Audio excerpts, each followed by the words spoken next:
Low energy, unfocused, foggy? You might be dehydrated. Whether it's hot yoga, over 100-degree weather, or too much sun.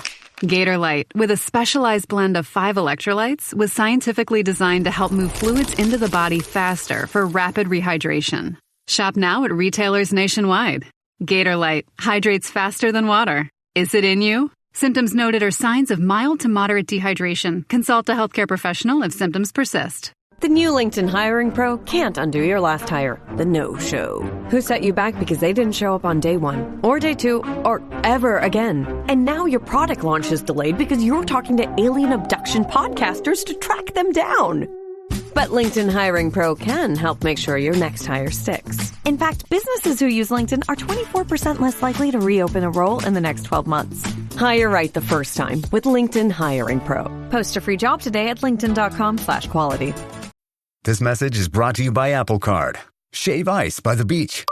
A trip to the state fair. And a throwback flick at the local drive-in. They're more than just items to check off the summer bucket list. They're also opportunities to earn 2% daily cash back when you use your Apple Card with Apple Pay. Apply for Apple Card now and use in-minutes with Apple Pay. Subject to credit approval. Apple Card is issued by Goldman Sachs Bank USA, Salt Lake City branch. Terms and more at applecard.com.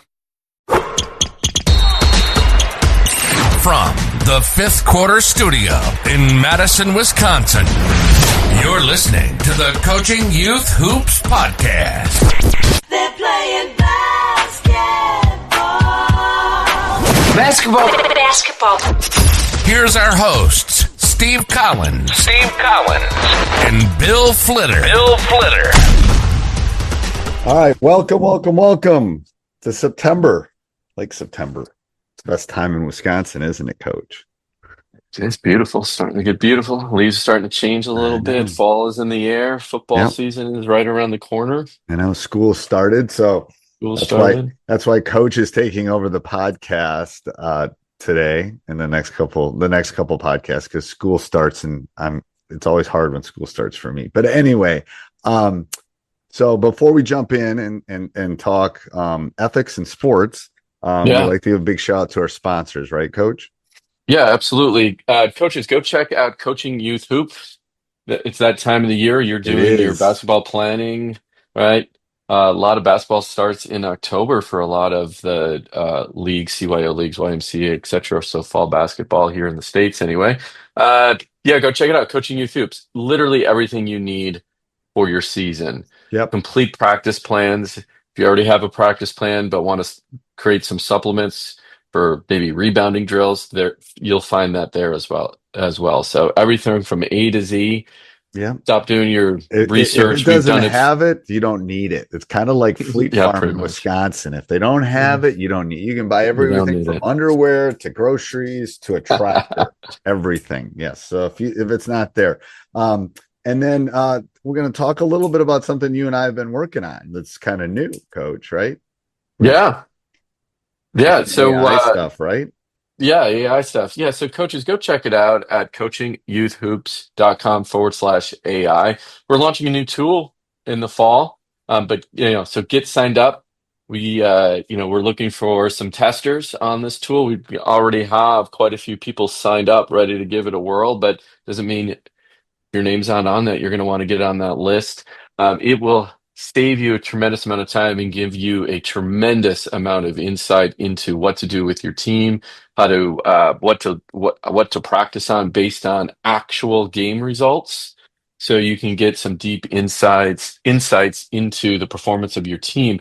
Not only that, we dive deep into each individual player as well. So go check it out. Get signed up at coachingyouthhoops.com/AI. Yep. No, we're not too original with the URL. All right. Keep it short. We'll try. All right. We're going to head off to the podcast. Welcome back to another episode of Coaching Youth Hoops. I am your host, Coach Bill Flitter. And today we have guest Richard Messing. Richard is the director and founder of the World Ethics Organization. And you jumped into this podcast because you saw the title, which is about ethics. Richard, welcome to the show. Thank you so much, Bill. I'm really delighted to be here. Richard, can you dive in, give our listeners an overview of who you are, what you do? Sure. Well, I was in high tech for most of my career. I started out as a computer programmer doing coding on mainframes, and eventually found my way to Intel Corporation. So I worked for Intel Corporation for 15 years in their sales division, selling Intel architecture, the microprocessor semiconductor technology. And in my 12th year, I was at the height of my career, and I don't know why this happened, but one day I started wondering if I was going to spend the rest of my life 8 to 10 hours a day thinking about semiconductors, and it didn't sound very meaningful. And so, literally that day, I pivoted. I decided I had to start a whole new career. It had to be something inherently meaningful, and I left high tech. I eventually left high tech and just started my own research project and to see if I can develop something very meaningful. And so that's what I did. And I eventually started my own consulting company called Cotel Group, LLC. Then a couple of years later, founded an ethics-based business community called the Cotel Business Community. And then a year and a half later, founded the World Ethics Organization. My research led me to the conclusion that there's nothing more important than ethics, and that most people don't realize this. So my job as the head of the World Ethics Organization is to bring ethics into the world at a whole new level, to innovate around ethics, because it's not taught in the public schools, and the universities don't require one ethics course for undergraduates unless you're a philosophy major. So in a nutshell, that's who I am. That's what I do. And it's the most rewarding thing I could possibly think to spend my time doing. Well, and for our listeners, so they stumbled upon this podcast, they see we're talking about ethics and youth sports.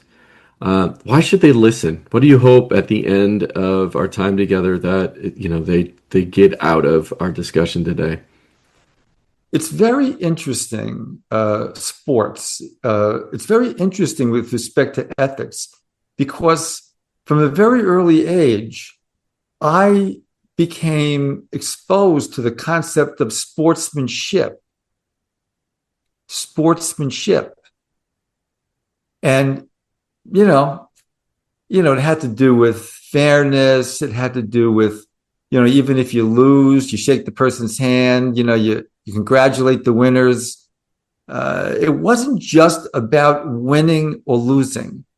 It was about something higher than that. It's something more human than that. And so, I never really gave it a lot of thought, intellectually. But when it comes to sports, it's such a fantastic arena for ethics.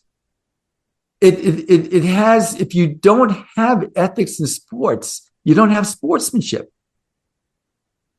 So I think that sports in particular is an amazing arena for exploring ethics and for infusing ethics into the sport. And let's dive into that. I think that's a good starting point. So, a coach, probably very few, have stood up and said, we're going to talk about ethics today, right, in front of their team. Unless obviously something is really bad happened. But we talk around it. We talk about sportsmanship. And, I think is using the word ethics more of the, what do I want to say? Just more like a term that encompasses so much that we often glance over it or we're using other words to describe it. So sports, and maybe another way to say that is, does sportsmanship equal ethics in this context? And should it? Is that how we should define some of that? It's a great question. I'll answer your question, but I actually want to ask you a question afterwards, which is, how often is the concept of sportsmanship actually talked about by coaches and people, who are helping children develop themselves. I'm curious about that. But essentially, ethics is essentially about the impact we have on other people. In other words, when we're making decisions about anything, if the decision we're making in some way, shape, or form has the potential to impact another person or the world in general, then ethics becomes relevant.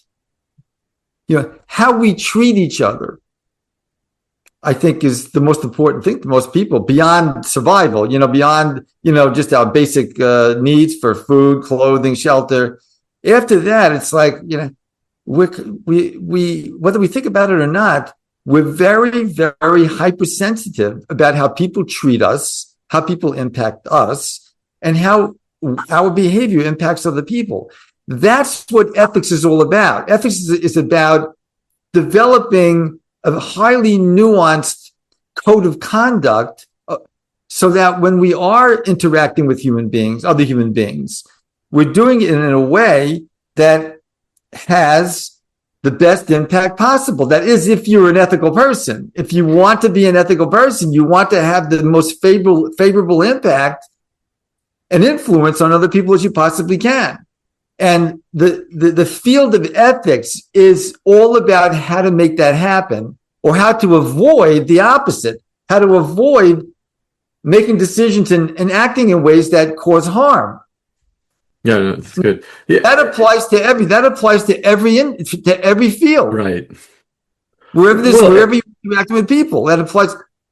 And they just call it sportsmanship in sports. Yeah, right, exactly. And you asked me a question: how often is it discussed? I would love to say all the time, every day at practice and every game, right? That's my dream scenario, but as you know, that's not always the case. And we're seeing this trend towards, pay for sports. We're seeing, you've seen the videos, I am sure, referees getting harassed by parents, by coaches, fights breaking out in the games, kids behaving badly. And now, obviously I have no idea of all the sports, all the games played, how often that happens, percentage wise, but it happens enough that the reason, I wanted an expert on this podcast is to talk about it and look at it globally and say, okay, well, the lessons learned in sports trickle or translate to what's happening in the real world. And this is a school, so to speak, on the field, on the pitch, whatever sport you're in. And it's a great time to teach, quote unquote, ethics, right, through sportsmanship.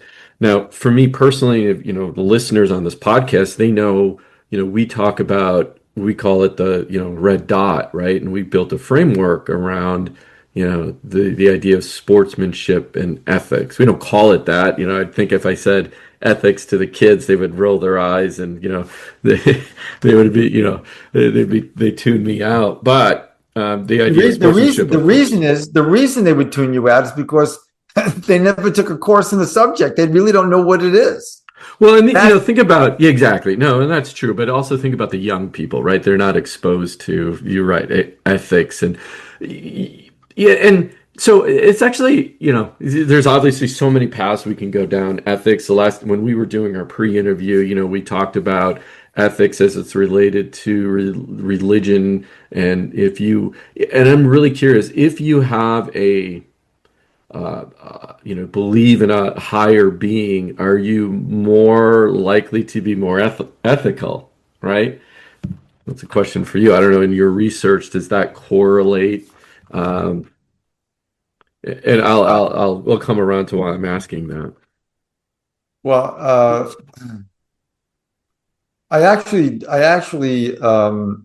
have never seen a research study that specifically correlates ethical behavior with whether someone's religious or not. Mm-hmm.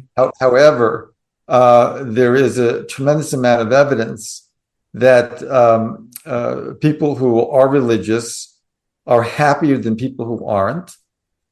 There's definite research that shows that people who frequent a house of worship on a regular basis live at least 7 years longer on average than people who don't. So there's a lot of research about the impact that religion has on a person's quality of life. And so, I think it's intuitive that if you interact with people in an ethical way, the quality of your relationships would be far greater than if you don't. Mm-hmm. And so I think this is just basic, the nature of religion. Religions always come with some code of ethics, usually a very nuanced code of ethics, whether it's how you relate to God or how you relate to other human beings. But you don't have to be religious to be ethical. Right, you can be an atheist and be ethical. I think there's a great difference, how far atheism takes one when it comes to takes a person with regard to ethics. I think that religion usually takes people further. It's a much more extensive journey with respect to ethics if you're religious than it is if you're an atheist. But that's my own, observation. Sure. Well, and the reason I wanted to bring that up too, because and you said it exactly, which was, you said religion comes with, a code of ethics or code of conduct. Sorry. So does sports, right? At least traditionally, it comes with a code of conduct that how we should be behaving, and I think we're in a global sense kind of drifting slightly away from that traditional code of conduct. We're losing the reason why sports was introduced to youth, right? And we're going towards more of it being a business. How do we pull it back? And when you think about those questions, it doesn't, if it's youth sports or business, does it mean we pull it back to what it was like, or do we change the rules moving forward and adopt to the new thing, so to speak? Or is a code of conduct a code of conduct and it is forever? It takes true leadership. Mm-hmm. It takes courage to be ethical in an unethical world. And the world is becoming more and more unethical. That's what you're describing. There's a drift. There's a drift away from these notions of sportsmanship. Instead, it's all about winning. Even the parents, just become completely irrational and off the charts in the behavior often. And are really not being the kind of role models for the children that parents need to be, especially, at these sporting events. And, they just, it's all about winning. It's not about something higher. And so, the leaders, the people who are leaders like yourself have to have the courage to stand for ethics, to stand for sportsmanship, to literally bring it into the conversation proactively and explicitly and lead with that. That's what you should lead with. You should be teaching the students and then the athletes, whether you win or lose, you have to have integrity. You have to treat your opponents with dignity. You have to congratulate them when they win and you lose. You need to congratulate them for the great performance and how they performed on the field. And when you win, you need to also show the losers dignity, and thank them for their effort. And after all, everybody wants to win, of course, but you can't win unless it's a loser. Right. Yeah, you have to have you always have to have a loser. So they're both equally important, and they need to be equally respected and honored and treated with dignity. And the leaders, the coaches, the teachers, they are the ones that have to drive this message. It's the more important message. What do we say? So, for example, a typical schedule for a youth coach that's maybe doing AAU or maybe a CYO program, YMCA program is 2 practices a week with a game on the weekends. Anywhere from the practices are an hour to an hour and a half each. And if you're a coach, and let's put it this way: you've joined a club basketball team, and you're in charge now of the sportsmanship and the teaching of the sportsmanship and educating the coaches. Can you just give us some ideas on how we integrate the idea of sportsmanship and ethics into that limited time that we have with those kids? Limited but influential time that we have with those kids.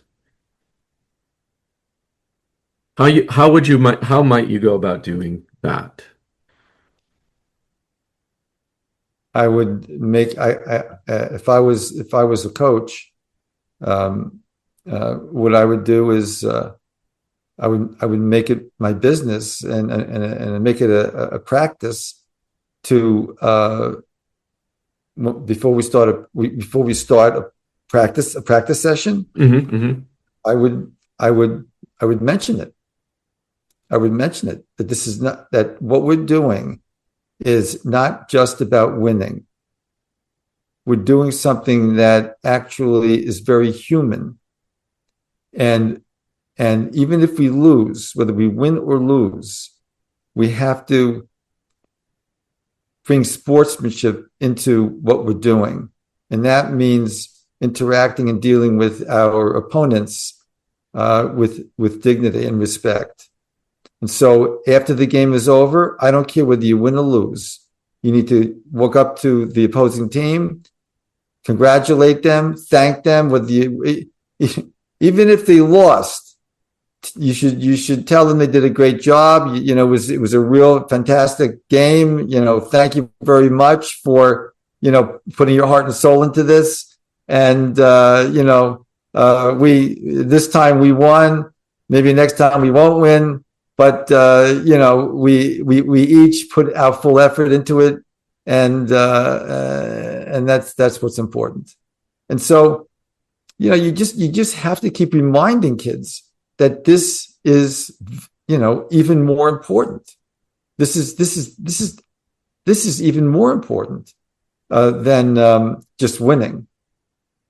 Mm-hmm. Yeah, and thinking about a framework in youth sports, right? Or maybe a checklist.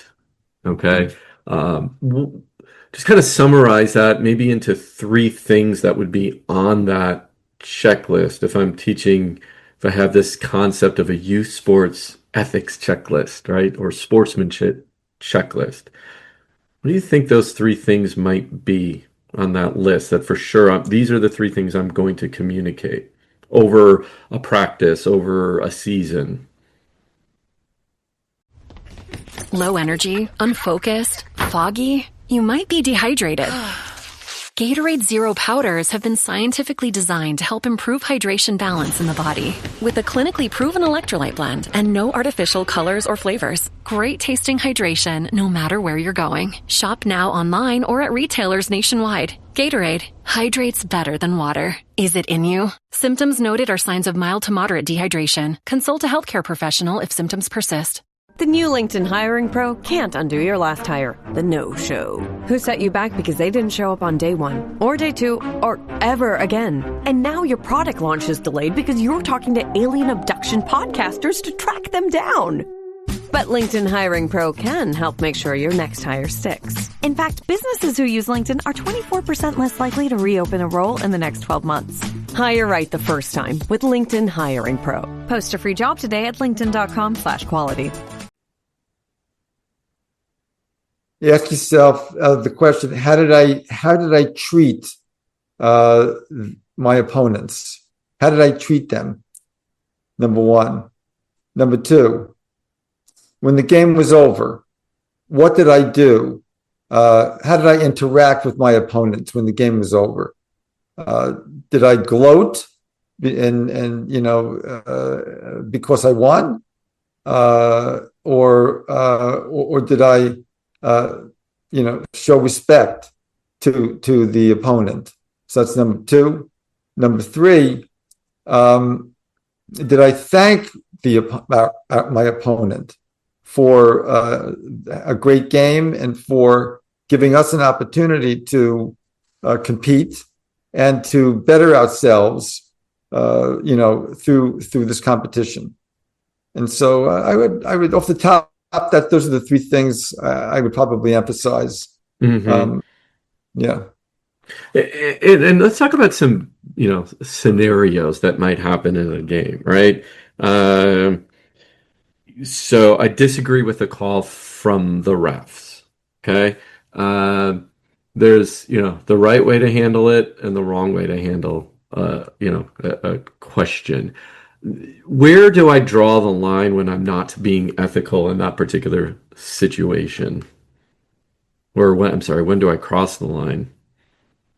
I think one of the most important emotions that a person has to control is anger. And so, it's unacceptable to interact with the referee with anger. The referee has a job to do.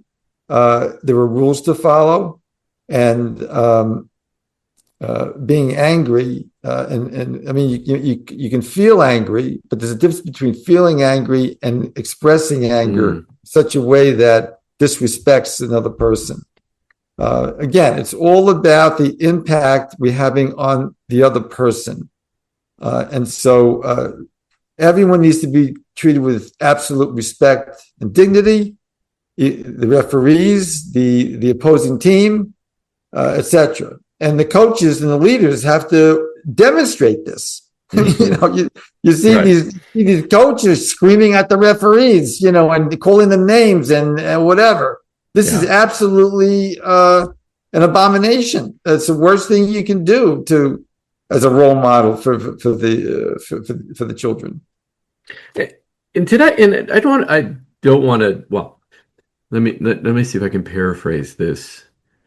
If I was going to boil down the idea of ethics, I heard you say this several times, and hopefully I'm not simplifying it or reading too much into what you said, but is it truly, if you just boil it down to the essence, it's this concept of how I treat other people?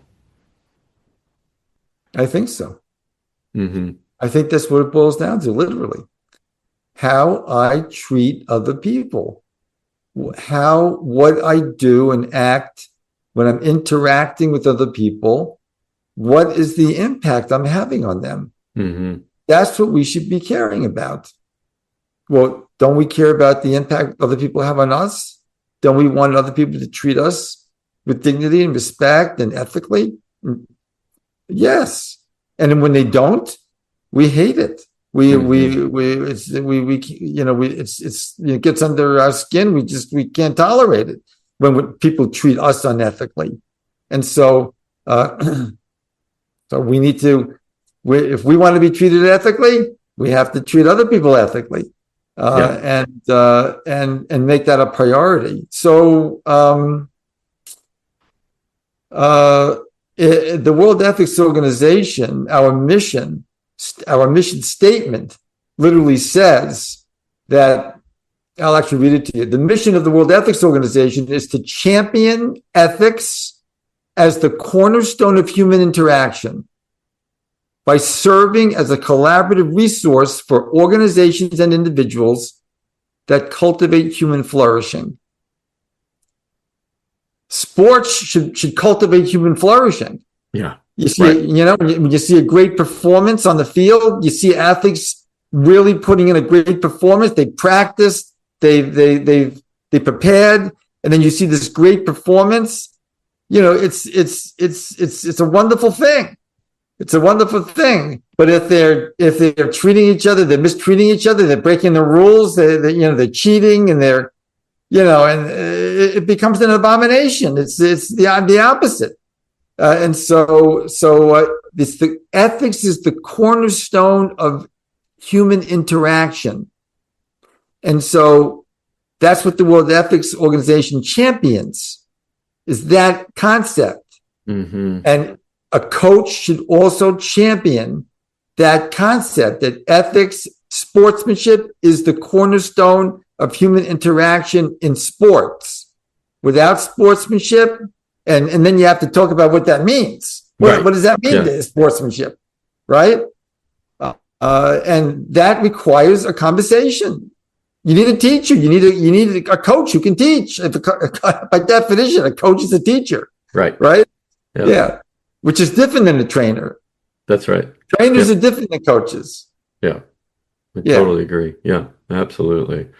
And so again, another, thing that often happens in the, pay for play sports, AE circuits, etc., we see it all the time, is players, so that it's kind of broken up by divisions, right? 10U, 11U, 12U, 13U. Okay. So if that's the age group that you play in. And we often see older players playing down, right, to win, right? Again, that's the whole idea of ethics. You're not being ethical. You're lying. You're right in that particular case, right? You're saying this kid even worse. Even worse, men playing in women's sports. There's one thing, the older ones playing down with the younger ones. What about men playing in women's sports? I mean, that's totally unfair. Yeah. Like we've seen at the college level, right? And I guess in some cases high school now too. So I don't want to dive into that one. That's no. Yeah. But just basic fairness. We're just talking about basic fairness. You have to have a level playing field. That's why a level playing field goes back to this being is sportsmanship and ethics. And that's actually a really good question. Well, and again, I think want to split hairs here about this idea of a level playing field. You got two teams. The rules are the same, right, for both. Their ages should be the same for both, right? Now, what I don't want people to misunderstand you is like, well, one team could be more athletic than the other. But as long as the parameters are the same, is that correct in the way you think about ethics? So I could be the same age group, same rules, but one team might be better than the other team. That's competition. I see what you're saying. Yeah. It's like a handicap concept. Not even that. I mean, again, what I was just really making a comment about, you said the playing field has to be level. The competition isn't always level, right? Because this could, one team could have more experience than the other, played more games, have better athletes than the other team does, period, right? Just across the board. Doesn't make the playing field, competition level is different because you just got outplayed that day, that's why you have leagues. You have leagues, right? You've got the professionals, right? Then you've the professional leagues, and then you've got I don't know what are they called? They're called what are the leagues like? Well, like you could have like in our case with youth sports, right? They have different divisions, right? Where better players should be playing, or the better teams should be playing against better competition, right? So you got Division 1, 2, and 3. Yeah, because for the Big Ten universities, right? Mm-hmm. They have tens of thousands of students to choose from. Right. Right. You have it versus these tiny little schools. You have such a small population of students.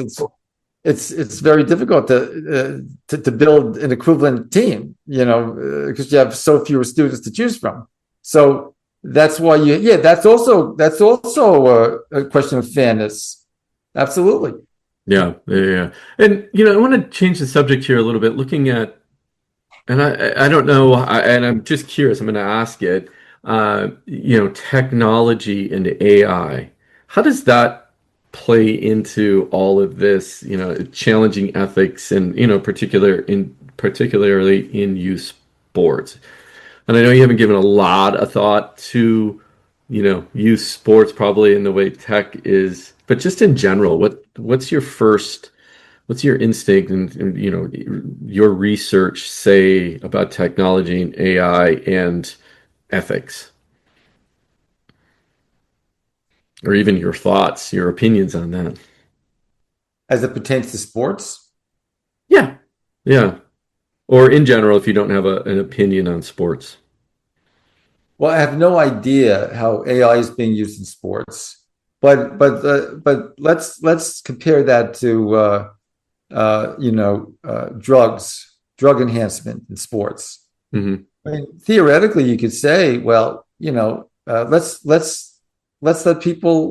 athletes use drugs, enhancement drugs. Mm-hmm. And as long as everybody can use them, then it's a level playing field, right? You could say that, yeah. Right, you could say that, right? It's a level playing field. It's not unethical, but how come they're not doing that? There's a reason they're not doing that, because the idea is that we want people to take their natural abilities and enhance them using their own effort and their own will and their own determination, and to overcome their own limitations through their own efforts, and so. The technology could get to the point where you can basically attach or replace someone's arm with a biomechanical arm that's going to be far superior than a natural arm. And so is that the kind of direction we want to go in with sports? It doesn't seem like it. It seems like there's something inherently profound about a human being taking what they've been given in terms of their own physical capabilities and then working really hard at overcoming the limitations and breaking through to the next level and creating excellence just through your own determination. And so I think if we start using technology to enhance our ability to be good in sports, I think it's going to be end up being very Low energy, unfocused, foggy. You might be dehydrated. Gatorade Zero powders have been scientifically designed to help improve hydration balance in the body. With a clinically proven electrolyte blend and no artificial colors or flavors. Great tasting hydration no matter where you're going. Shop now online or at retailers nationwide. Gatorade hydrates better than water. Is it in you? Symptoms noted are signs of mild to moderate dehydration. Consult a healthcare professional if symptoms persist. The new LinkedIn hiring pro can't undo your last hire, the no-show. Who set you back because they didn't show up on day one, or day two, or ever again. And now your product launch is delayed because you're talking to alien abduction podcasters to track them down. But LinkedIn Hiring Pro can help make sure your next hire sticks. In fact, businesses who use LinkedIn are 24% less likely to reopen a role in the next 12 months. Hire right the first time with LinkedIn Hiring Pro. Post a free job today at linkedin.com/quality. I think we're going to lose what the greatness of what sports is really about. But isn't technology just a tool, just like, I lift weights, right? As an example, I'm an athlete. I lift weights. I'm in the gym, right? I'm trying to get stronger. So have better performance on the field. So when it comes to like AI or wearables is maybe a good, good example. Everything that, athletes being monitored on their performance. Again, that's just tech. So what's the difference in your opinion, in your thoughts on, or what's the difference, in that use of technology for performance enhancement or improvement? I think using technology for feedback purposes, Mm-hmm. just now they're developing actual technology that actually can monitor your brain waves, for example. Right. Yeah. Yeah. And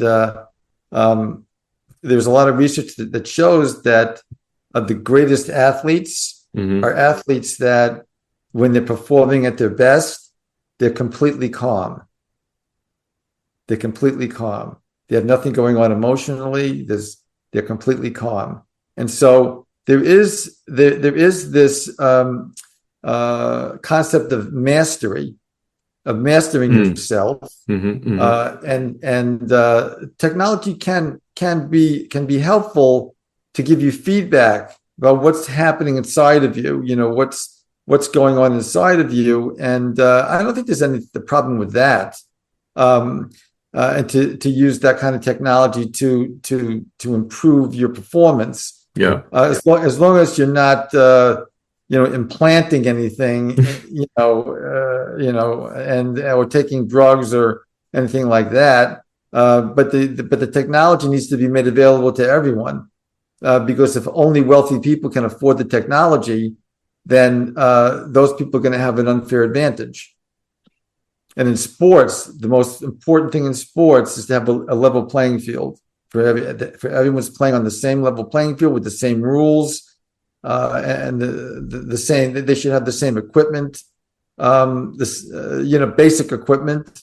Otherwise, wealthy people are going to win most of the time because they have an unfair advantage. So, I think that's. No, that's a great way to explain that. As we were talking about it, one of the things that, this word sportsmanship, it's kind of a universal language across sports, no matter what part of the globe you're on, which then you could say is also, goes up to the idea like the, global ethical, language, global language starting in sports. And I think, we talk about being, having great sportsmanship. And I think we just need to bring it back to the coaches, very simple language, teaching young kids about what that means. I love your definition of just, how you treat others, right? Because that's, and how you want to be treated. And we just boil it down to that and make it simple so kids can understand and plant that seed early. I think with those little changes, we can shift the dialogue and conversation back to, being more ethical, keeping kids playing, keeping them in sports, teaching that sportsmanship. Kind of as a final thought, what would you say to that? Yeah. So my final thought is this: when I was in secondary school, I was on the wrestling team for a couple of years. And when I was in ninth grade, I was first string. And I lost my first 4 matches. My 5th match, I pinned my opponent in the first round. It was like the fastest pin of the year for the whole team. So I pinned him, and I jumped up after I jumped up, and I was like, yeah, I was like, I was so proud and so excited, and when I walked back to the team to sit down with the team, yeah, my coach came up to me and said, "You didn't show your opponent any respect." I never forgot that. Never forgot that. I felt so fantastic. I won. And the first I made it a super.